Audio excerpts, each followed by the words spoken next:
Hello guys, तो कैसे हैं आप लोग। उम्मीद करता हूं कि आप सब बहुत अच्छे हैं। ये कहानी आरिफ की है।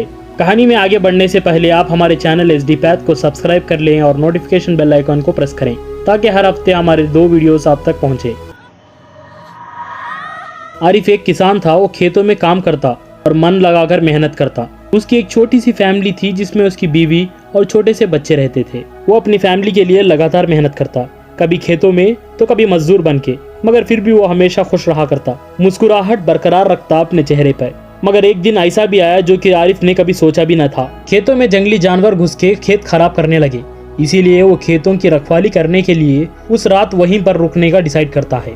खाना खाकर वो खेत की रखवाली के लिए जा ही रहा था कि इतने में ही रास्ते में एक औरत दिखाई देती है जो कि उसे मदद के लिए बुला रही थी। वो औरत का चेहरा साफ तो दिखाई नहीं दे रहा था, मगर फिर भी आरिफ उसे कुछ मदद चाहिए समझकर करीब जाता है। तो आरिफ देखता है कि वो जितना करीब उसके जा रहा था वो औरत उतना ही दूर जा रही थी। हालांकि वो एक ही जगह खड़ी हुई थी, वहां से हिल भी नहीं रही थी, मगर फिर भी आरिफ को ये बात अजीब लगती है। मगर थोड़ी दूर जाने के बाद वो औरत अचानक से बिजली की रफ्तार से आरिफ के करीब आ जाती है और उसका चेहरा आरिफ के चेहरे के करीब था।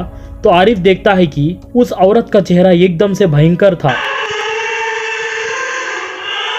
और उस औरत के चेहरे से मांस भी निकल रहा था और खून भी बह रहा था। नुकीले दांत थे और उस औरत को देखकर आरिफ की चीख निकल जाती है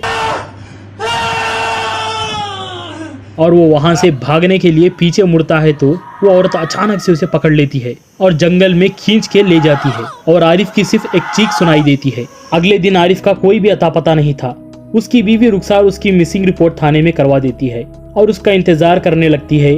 इसी तरह कई महीने गुजर जाते हैं। रुखसार के आगे पीछे कोई भी नहीं था और उसकी कोई भी मदद करने के लिए आगे नहीं बढ़ता, ना ही आरिफ के रिश्तेदार।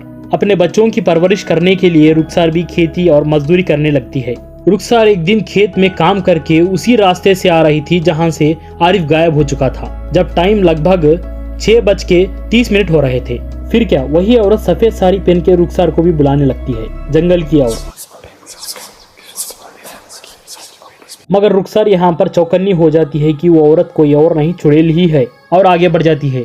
मगर आगे जाने के बाद रुखसार कुछ ऐसा देखती है जिससे उसके होश उड़ जाते हैं। रुखसार के आगे आरिफ की आत्मा थी और वो जंगल की तरफ कुछ इशारा कर रही थी, मानो कि वो कुछ बताना चाहती हो। और रुखसार आरिफ की आत्मा के पीछे पीछे जंगल में चली जाती है और रुखसार देखती है कि आरिफ की लाश उस जंगल में बीचों बीच थी और जंगली जानवर उसे बुरी तरह से खा चुके थे और रुखसार वहीं पर रोने लगती है। मगर आरिफ की आत्मा को उसे कुछ और बताना चाहती थी और जंगल में आगे चलने के लिए इशारा करती है। तो क्या रुखसार उसके पीछे पीछे चली जाती है और फिर 4 साल के बाद रुखसार एक फैंसी स्टोर खोल चुकी थी और अपने बच्चों को प्राइवेट स्कूल में भर्ती करवा चुकी थी और उसका खुद का मकान भी था। ये एकदम से रुखसार आलीशान जिंदगी जी रही थी। दरअसल हुआ ये था कि जब रुखसार आरिफ की आत्मा के पीछे पीछे जाने पर रुखसार देखती है कि कई सारे सोने के सिक्के एक मटके में थे और वो औरत भी वहीं पर थी। और यहाँ पर खुलते हैं असली पत्ते।